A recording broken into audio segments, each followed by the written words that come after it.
Welcome to Planetary Choices, a podcast produced by Center for New Critical Politics and Governance at Aarhus University. With this podcast, we invite you into our research lab, where we explore the key questions of today. We bring together scholars, policymakers, and activists who are engaged in sustainable planetary stewardship. Thank you for joining us.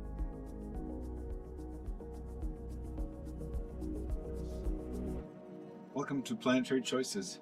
Today with me is my colleague Vladimir Pacheco Cueva, with whom I'll be talking about a quite fascinating and important new phenomena, cryptocurrency and the practices and political developments around it, economic and political. Vladimir is a political economist by training who has spent a lot of time working on, let's say, global governance from below. He's been looking at social consequences of resource extraction and mining, and recently in a project on El Salvador, which has been an example of new phenomena, new political practices and economic practices and financial adventures by making Bitcoin a national currency. That is Vladimir's specialty. But now this is, of course, a different kind of mining, and still he takes the bottom-up approach to it. Vladimir is a colleague of mine here at Aarhus University, where he's also teaching in the International Studies program. Vladimir, what made you go into the direction of studying cryptocurrencies in El Salvador, and how is it connected to larger questions of global governance after, let's say, a neoliberal hegemony? Yes, Hagen, I started looking at cryptocurrencies, specifically Bitcoin, because that is my interest was drawn by the introduction of Bitcoin in the country in 2021, and I immediately started to see took the opportunity to see how that project what the impact would be on the population, because one of the claims that was made was that it was going to revolutionize or improve people's lives. So I thought it would be interesting to track the development. And of course, one cannot look at Bitcoin without looking at the international financial system, and also looking at the technology behind cryptocurrencies. So I started having a look at all of that. It's all relatively new to me, so I don't think I can be called an expert, but more a student of developments, in this space. In terms of the financial implications, I also want to. I'm also interested in this space as a kind of a response to the crisis in legitimacy of the international financial institutions.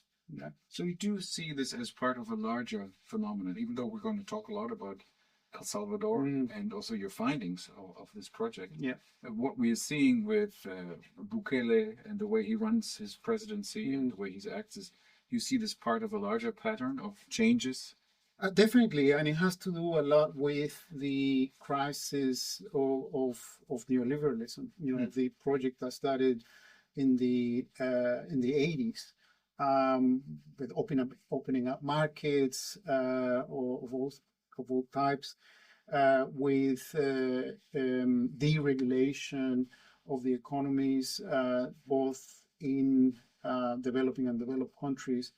That mode of thinking has faced a number of barriers and collapses. The global financial crisis of 2008 was probably the last one, and it is no coincidence that that's exactly when Bitcoin, that's when we start to see Bitcoin appearing. So could you tell us a little bit about those cryptocurrencies, because the uninitiated listener may think, well, wait a minute, you say neoliberalism has collapsed, but isn't cryptocurrency the El Dorado of neoliberalism? Yeah, well, I wouldn't say collapse, but it is in crisis. Okay, agreed. And it is facing a lot of problems, and one of the things that we see is a lot of counter proposals. Yeah, and one of them is this. Coming from, especially from the what I would call the anarcho-capitalist or the libertarian streak of liberalism. So it is still within liberalism. Unfortunately, it's not a socialist or or any other type of response. It is still what I would call the right-wing part of liberalism. Yeah. Okay. These people have been thinking about ways of circumventing the state for a very long time. So the first attempts or the first ideas about creating things like, digital currencies came in the 90s. And of course, before then, you have the popularization or the democratization of cryptography. Yeah. So that enabled then people thinking, especially in computer scientists, to think about creating systems, digital systems that would replace the centralized systems that have been in operation ever since at the end of the Second World War, the Bretton Woods system. So to be able to use a financial system or a currency that circumvents the state. Yeah. Yeah. And that has a long history, culminating with the Satoshi paper, the white paper on Bitcoin. On Bitcoin, yes, and its creation, because that was just a paper, but then you have the actual system, and everything that has happened ever since. The initial deployment and the take up from those people who were interested, because at the same time you had the coding and the electronic systems. You also had what I would call a community of followers, of early adopters, or people who wanted to find alternatives to what they could see was a system in distress. Yeah, you have to remember that the global financial crisis was very it affected basically every market in the whole world. Yeah. One thing I must say is that globally the cryptocurrencies market is still small relatively. So, for instance, Bitcoin, the market capitalization currently is $4.03 trillion. If you compare that with, say, the smallest of the markets is the foreign exchange market, which is valued about between $4 and, depending on who you ask, $4 to $6 trillion. If you look at the total wealth in the world, or global wealth, is between 370 trillion to 400 trillion. So the Bitcoin market with its 4 trillion, it's relatively small. It's incipient. It's emerging. Yeah. But the reason why we're so interested in it is because it is a different type of market. It is one that's outside, up until... Is it? Yeah, that's right. Up until between 2018, I think, and ever since then, governments have become much more interested in Bitcoin. Well, there's been a dramatic, they've been trying to get rid of it, regulate it, turn it in. China was trying to get rid of it during the Biden administration. There's been a harder take on it, trying to turn them into some kind of commodities or assets that they argued they weren't. And now things have changed with the Trump administration and with the Stablecoin Act from earlier this year, and more law to come. But I wanted to pick up on something when you say, Bitcoin is an alternative, or but maybe you can talk a little bit about the technology and also about if it's anti-state or if it's the original dream behind it was something of a decentralized, anarchist vision of private persons able to trade with each other, independent of laws and regulations, but just based on mutual trust. Yeah. And that trust is guaranteed through the technology, right? And the protection of the data. Yes. That is it. How come that Bukele, who is arguably a president of a state, so how can he justify the usage of that Bitcoin? Is it because of the image that he gave himself as actually not being a state actor? He's not from the political class. He's just like all of the populists. He's coming from the outside. He's a real person and a renegade. And I mean, how do you explain that? So this is part, I guess, of a political trend that we see now with people like Trump. But before Trump, there were, many other politicians around the world, authoritarian, who were looking for alternative, especially in the developing world, alternative forms of market participation. Yeah. And this provided the perfect opportunity for somebody like Bukele, who wanted to engage with the global market in a completely different way, not through relying through aid or government to government help, but through markets. But we have to remember that even markets, for instance, Standard & Poor's will give El Salvador a certain rating, and it gives us so he even wanted to circumvent that, and this this provided the perfect opportunity. But we see it with other, there's a movement in developing countries for authoritarian regimes. We saw it in the Philippines with Duterte. We see it in Turkey with Erdogan. We've seen it in Brazil with Bolsonaro, who come and they're thinking outside the box. They're not just authoritarian, but they're also thinking about different ways of engaging with the market. And many of them are at the same time, they're nationalists, but at the same time, they want to engage with the international markets in different ways. Has Bukele ever flirted with the idea of joining BRICS or playing BRICS and the dollar system or the? No, he's completely pro-Trump.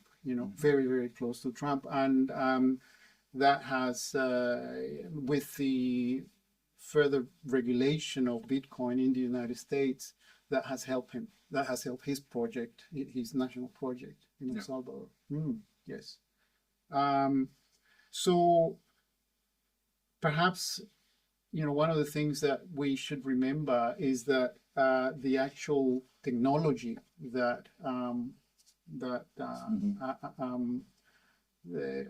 which is cryptocurrencies are based is a big part of it is blockchain technology, which I think is going to revolutionize a whole lot of things, because basically what you have is a way of making sure that every transaction is public while keeping the people that are making the transactions out of view, private. Yeah, that's one thing. And the other thing is that it's actually it's almost foolproof. In other words, everybody in the network will have copies of the blockchain. The network broadcasts every time that there is a transaction, and so it's fairly foolproof. So it's because of this proof of work nature of Bitcoin. That's right, and that it stamps it in a decentralized way. Yeah. And the other big thing that they say is it stops Bitcoin or any cryptocurrencies from double payment, which is one of the big things that these libertarians are against. The state using the same money for different things, so inflation, and in their view, is impossible with Bitcoin. Yeah. So we see Bukele emerging. When again did he become president? 2018. In 18. So yes. good timing as well for the story here. He must have had some. He must have known about this even from before. But anyway, he became president in 2015, and then. But he's not only been the Bitcoin pioneer. He's also been combining it with a very tough take on gangs and crime and into prison and creating the Bukele model of an alternative state of not only providing you with, presumably, at least that's what the narrative, financial independence, but also security. His vision of his developmental model is the Asian development model. You know, the one that basically says that the state has precedence over everything else. Economic development is more important than social development, this he keeps referring to Singapore as the model. Which, you know, and all of those countries in Southeast Asia basically relied on what we call the developmental state, where there was less emphasis on human rights and that sort of thing, and more emphasis on economic development. And so that's the model that he wants to emulate.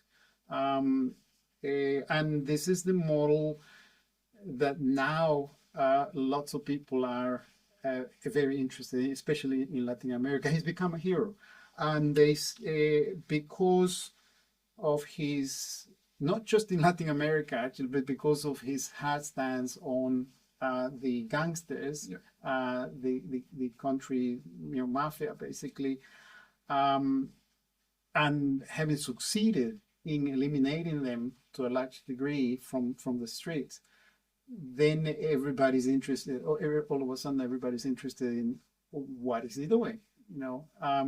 So that, together with, you know, these adventures, these financial adventures, has made him an intriguing figure, in the continent and beyond. I think that he has had more success with eliminating street crime than with the economics. Side. Well, let's scratch a little bit on that surface, because there are many parts to that story. First, I would also like to hear about the project, the general project in which this study also emerged. But just to go through some of the problems that are, you know, happening with Bitcoin, is it his promise, if I remember correctly, is about, you know, making it available to everybody. So each El Salvadorian received $30 or so, I believe, and then he built Bitcoin City. He wants to build Bitcoin City, and he wants to mine Bitcoins close to thermal energy. Use thermal. So to use an ecologically friendly way of mining Bitcoin and all that. So he tries to really match all those narratives and challenges. And, well, what's your verdict? You know, my verdict is fluctuates as much as Bitcoin does, because when he first started, I thought this is going to be a disaster. Yes, I thought this is a Russian roulette. So I was on the side of the skeptics. Of course, I've been proven wrong. You know, the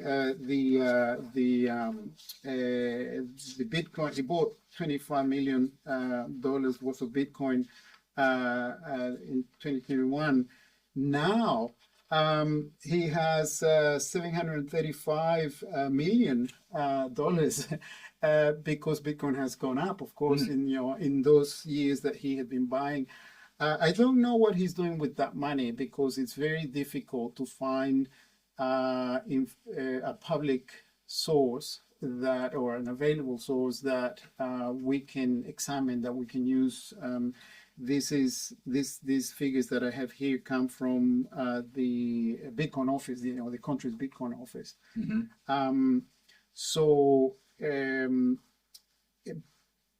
I guess when this is the way I see it, is that it is easier to eliminate, for instance, gang violence.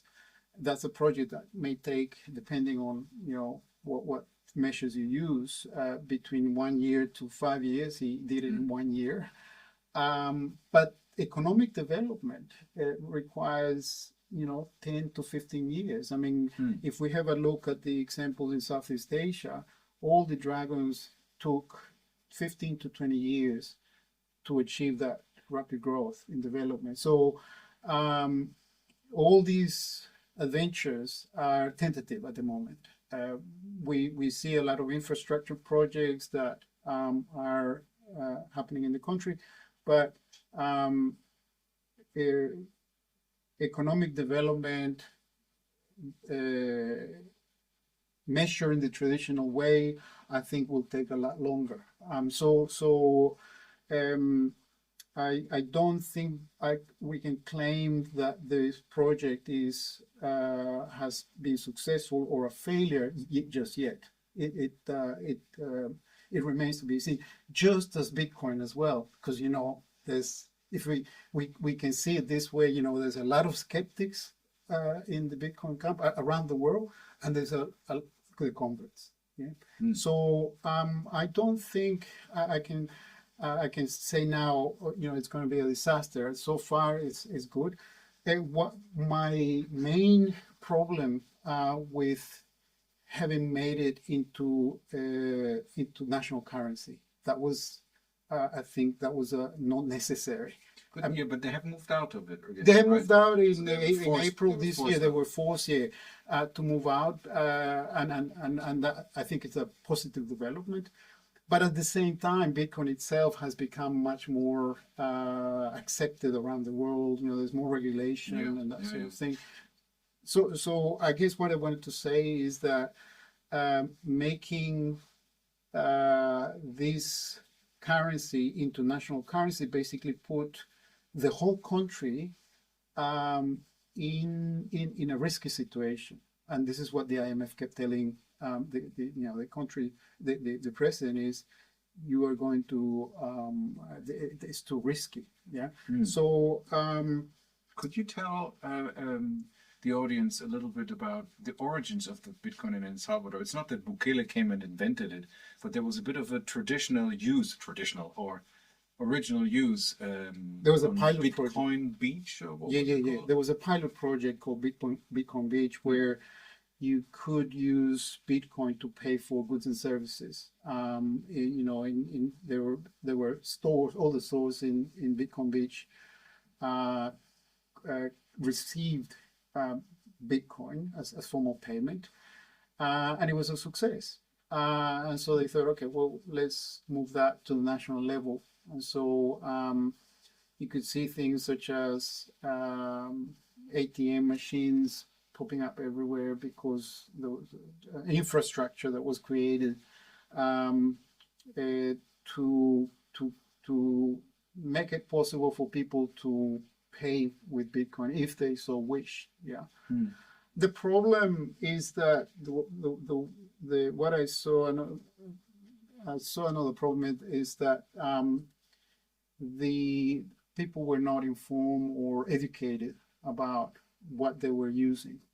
So everybody got $30. Everybody got $30. Yes, yeah. So you could download the app. The app came loaded with $30. Many people just cashed it and never used the app again. Yeah. I still have mine, and maybe the $30. I don't know how much it's worth now. It must be. Invite me for an ice cream. Yes,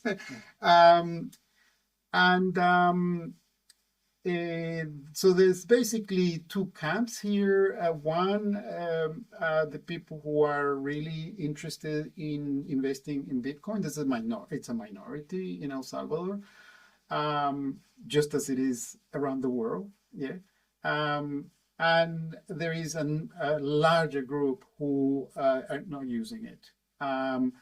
Some people, a lot of them are basically just not interested in this as a form of investment or as a financial instrument. And then there is a minority within that group who are against it ideologically.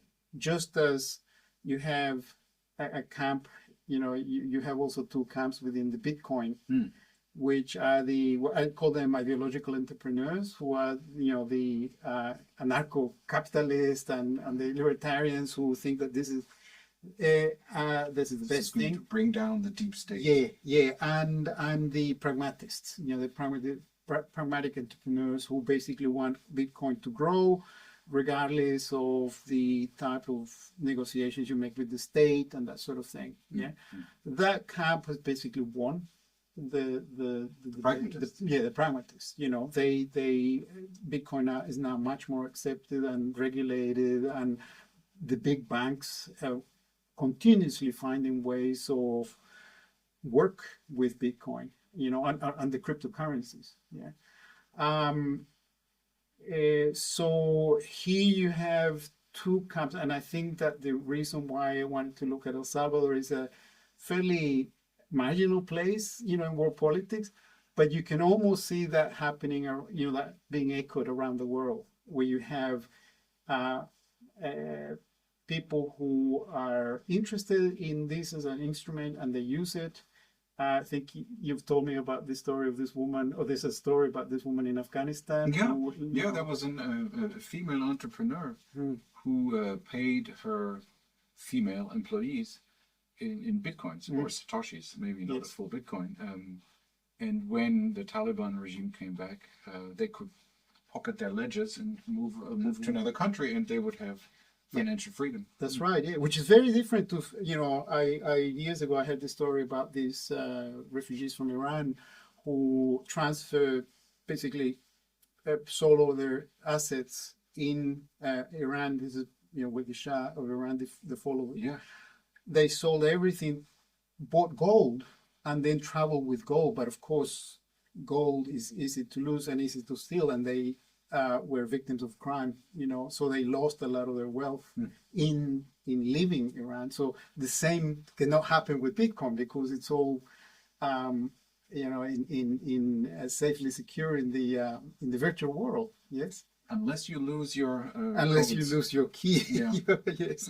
Yeah, which has happened. So you have this group, and then you have the majority who are not interested in this, and there are also, I would say, as Bitcoin becomes more and more prevalent, there will be people who will be against it. Partly on ideological grounds, partly on the idea that one of the things that happened in El Salvador is that they were connecting it to crime. I don't know whether people are going to think the same thing, that this is connected to international crime, or to hiding money or evading tax, or, in other words, using... I see what you mean. Some people would argue that the crypto world has gone through this kind of crisis of trust, and what happened in 21, 23, these dips, and with also big frauds and big I've forgotten the name of the OneCoin, yes. Yes, WorldCoin, I think it was called. Yes, but also this whole exchange, I think it was FX. Oh yes. Just with Bankman-Fried fraud, it all blew up, and so some would argue that now also the what's the Binance? Yes, the head of Binance, he was fined with a lot of money and had to pay the biggest fee, I think, in American history, because of what he did with Binance. So some people would argue that now the industry is through, and it has weeded out all the bad guys. Regulation is coming, so it's secure. But let's stay in El Salvador and maybe try to zoom out again after your findings. So we look at El Salvador, we look at new financial practices in a new or let's say idiosyncratic political system. President with a base cap, playing all sorts of tricks. How do you see El Salvador moving in for the next 5 years, and what kind of conclusions do you draw, generally speaking, to let's say global governance or global South movements? So I think that what is happening in El Salvador, like I said to you, is this divide. I think this is going to be repeated again, and it's going to be replicated around the world. This divide between the ones who engage with Bitcoin or cryptocurrencies and the ones that don't. I don't think that having cryptocurrency in the country does much for developmental purposes.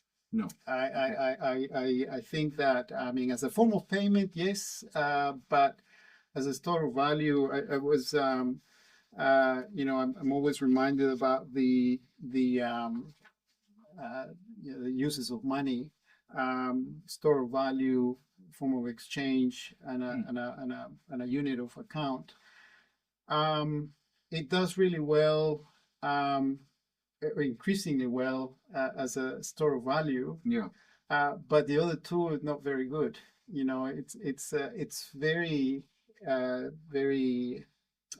volatile, and therefore, as a unit of exchange, it will have these problems. And what I mean by that is that in El Salvador, the presence of Bitcoin will not easily transfer into economic development unless the president or the authorities do something with that money coming into the country. Yeah. One of the first things that I thought could have been done is, El Salvador is one of the biggest recipients per capita of remittances. I thought, it would be very, very advantageous for the government to channel most of those remittances through the wallet that was created, for people, and to make it a free transfer. Yeah. Then the government could keep this reserve for a short period of time, say 5 days, use the money, and then give the recipient the money that they were sent. Yeah, people will save the exchange, the cost of sending the money, and the government could keep some money, from this transfer. But nothing like that has happened. They're more interested in attracting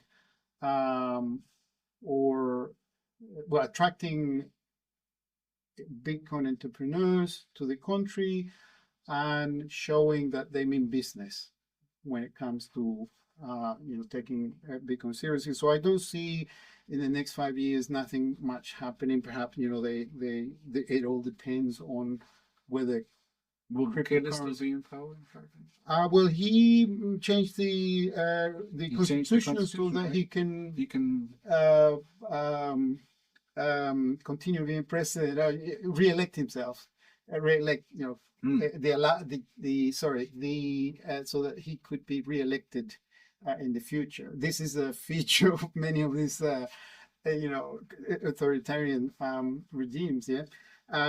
So he may be president. If he's not president, there may be a figure there that he has control over. Yeah. Okay, I would also be interested in, because you mentioned foreign investors, or let's say the investor class, in the United States and around the world.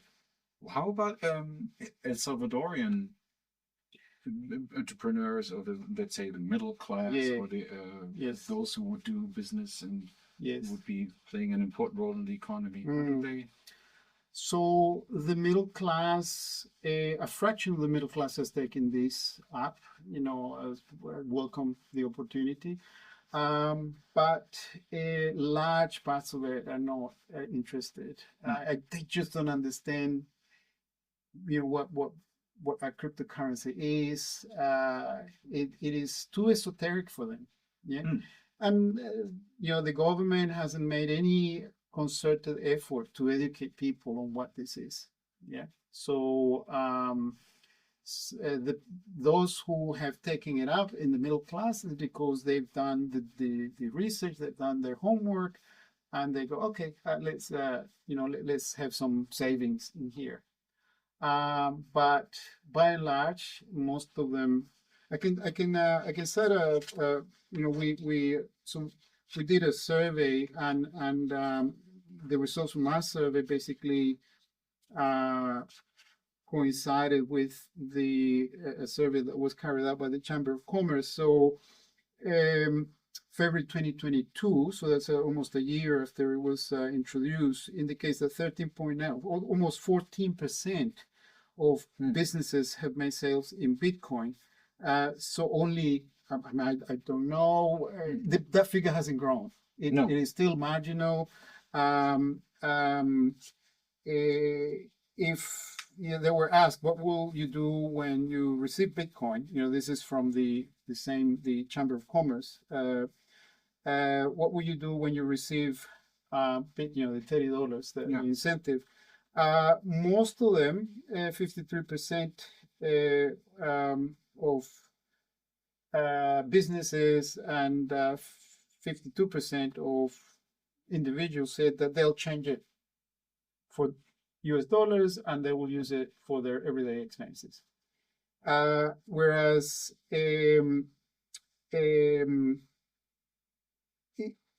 investment, those who would invest were 6% and 9%. It's a very small percentage of the population are doing what you're supposed to do with it. Most of them basically would just spend it, and that's what they did. So it hasn't made the impact that you would expect, from well, as you said yourself, economic changes take 10, 15 years. It takes a long time. So now we're at year 5 or something, year 3 of the introduction of Bitcoin. Yes.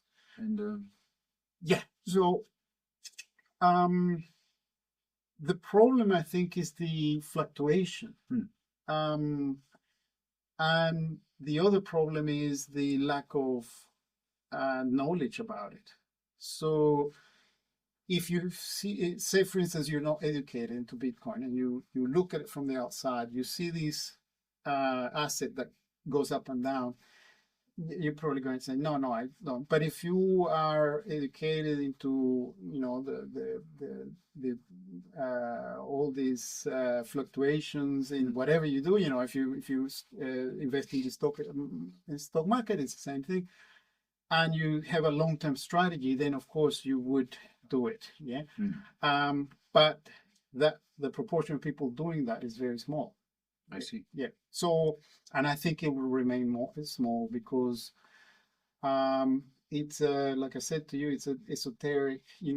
Learning everything that it will make it a popular or people's investment option is it's very small. Until probably you just have it on your phone and pay everything. Unless, and this is what, intuitively through an app or something. Yes, As a form of payment, I think it works well, As a store of value, it's a completely different thing, especially for people here. They were making jokes, for instance, when it was introduced, they were saying, people come into a restaurant and people would ask, how much is this meal?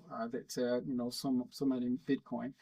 At the end of the meal, the price would usually go up, and they say, why is it, this many more Bitcoin? Oh, it just fluctuated while you were eating. And it is true. I mean, so people in that joke, people were catching up that, this thing goes up and down. What one of the people that I talked to said is, as soon as they give me the money in Bitcoin, I transfer it to the US dollars. I see. Yeah. So in the wallet, they could transfer the money into as soon as they got it. So they didn't wait to be on the safe side. That's right, to be on the safe side. They didn't like this. Yes, of course, it could go up, but you never know. The risk is too high. Yeah, the risk is too high, and the needs, the needs of you have to remember that this is a poor country, so the needs are immediate. Waiting for a year, you may be having an investor's mentality. That's putting it on the mid or long term is not everybody's possibility. That's right. Yes. Yeah. I see. So this is even though the barriers of entry are the entry barriers are very low, because you can, with $1 you can already become an investor, and using an app that's given by the government, that's free, and all of these things. Despite those things, people don't have that long-term and I'm not blaming them. I think that even if you had a lot of education, people will still be resistant to it, and I think that the same would happen in many other countries. So this is, I guess, looking at El Salvador is kind of like an experiment. That's something of what may happen around the world. So, Vladimir, what are your now preliminary conclusions about what is going on in El Salvador and with the Bitcoin experiment? So, I think that, of course, it's an alternative, form of investment. I think that it will remain the domain of a minority.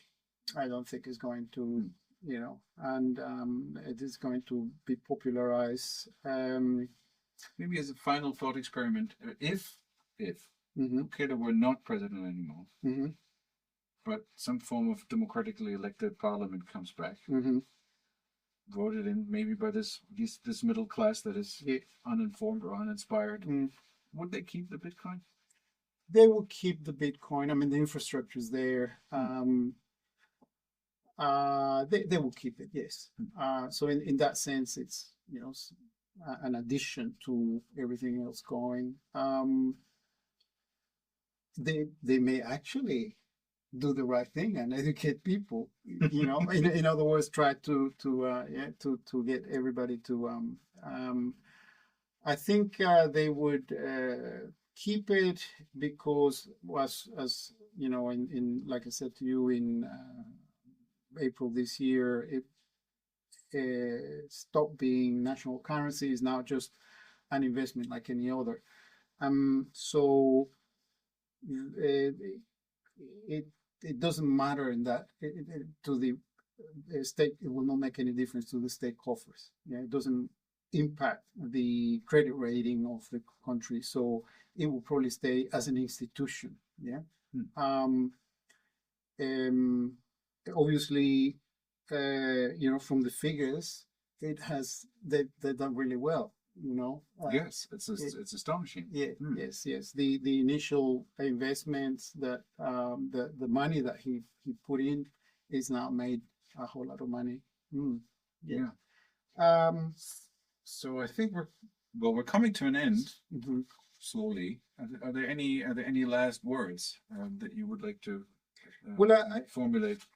Yeah, I think when it comes to global, there's one thing that I wanted to add, and it's the consumption, the energy consumption. Yes, of course. Because this has a planetary and also a governance aspect to it.